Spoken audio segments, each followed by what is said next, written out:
So here is my BMW 310 GS. I've had it for about 5,000 kilometers or 3,000 miles. I'm 6'2" or 190 centimeters, and this is the biggest motorcycle you can get to fit my size. So if you're looking for a smaller CC bike and you're taller, this is definitely the way to go. Now, I've used this mostly for commuting with the occasional gravel road.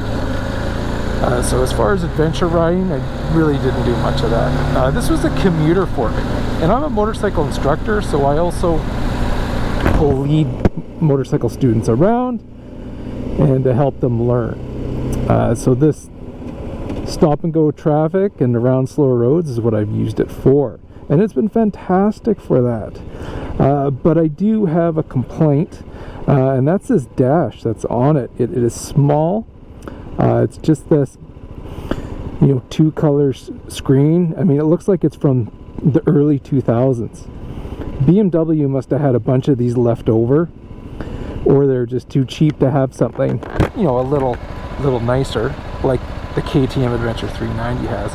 Or, most bikes have better screens than this bike. So, yeah, I'm not too happy with BMW's decision on this dash. One of the worst things about it is its visibility. So if I have my signals on, it's hard to see, especially in the sun. So I've got my signal on now, and it's canceled. So I mean, I have ridden around with the signals on and I haven't even known it. So yeah, that's my major complaint about the bike. But pretty much everything else about it I really enjoy. So when I sell this, I will definitely miss it. The suspension is nice and soft because it is an adventure bike, so that will give the bike more comfort. Especially the seat is decent as well. It's wide enough that it fits me. Seat height is going to be taller because it is an adventure bike, so you can lower it, but it's always never recommended for adventure bikes. Acceleration is great. I'll get on the highway later, but if you want to cruise to your adventure roads at 120 kilometers an hour, no problem. Around town, no problem either. So all in all, I mean, for 300 cc's, this is almost everything you need to be that adventure rider. So I'm about to get on the highway, and I'm going to give this engine what for, so you can see what kind of power it has.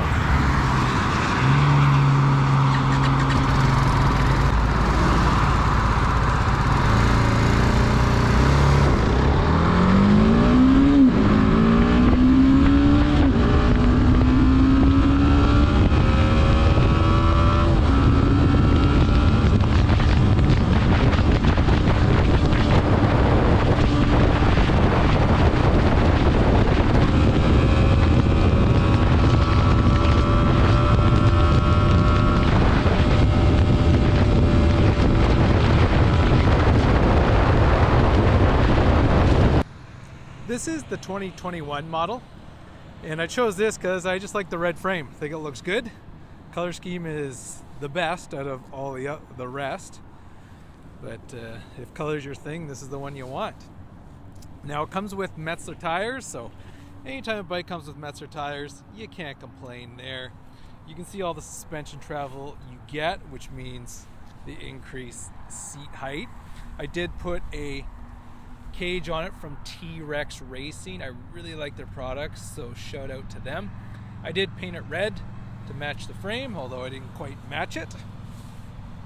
It comes with LED headlights and signals all around, so I do like that. It gives it a nice, crisp, clean look to it. So that is very BMW. What's not BMW is this damn screen. Which also brings to me the fuel economy that I'm getting. So that is at 3.2 liters per 100 kilometers. I will have to figure that out in the comment or the notes there, what that would be in miles per gallon, but it would be very good. So 3 liters per 100K, I mean, that's a pretty cheap commuter for fuel costs here. So a great looking bike all around with the nice high-end lighting and tires. on the back. Now you can get more accessories like a skid plate underneath there. Right now it does come with just the plastic one, so you may want to get rid of that. And I always recommend on any bike getting that radiator guard. Just one rock can ruin your whole ride and give you an expensive repair. So it does come with a rear rack, so you can put all the luggage you want on there. So you get the tail bag, and you can get the side bags as well, though it would add quite a bit of weight to it.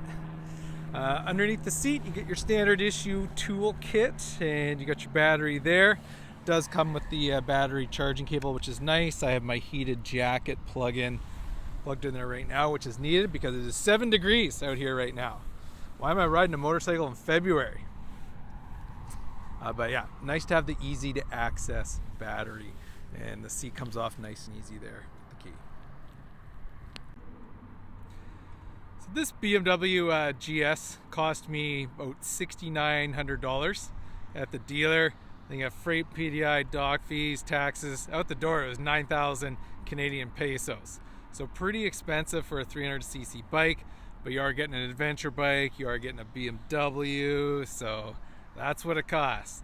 The KTM Adventure 390 is about the same as well, so it's your best to find this in a used model, and you'll probably get them for around between $5,000 and $6,000 without the freight and PDI, dog fees, blah, blah, blah, blah, blah. They are out there, so it's just a matter of finding them. So I absolutely recommend this bike, whether for the adventure rider or the commuter rider. It would be more fun to have this out in the dirt, because if you want to ride this bike down to South America and back, go for it. It'll do the highways, it'll do the roads. It's a BMW, and if you fall off it, it's much easier to pick up than one of the heavier GS's. So when you're out adventure riding, you want to be able to pick up the bike easily. This bike will be that. So you don't need the big bike, it's nice to have, but this bike will do the job. So if you buy this one, I highly doubt you'll regret it. So let me know what you think about this motorcycle in the comments. Like, subscribe, all that good stuff. And if there's a better bike out here than this, let us know.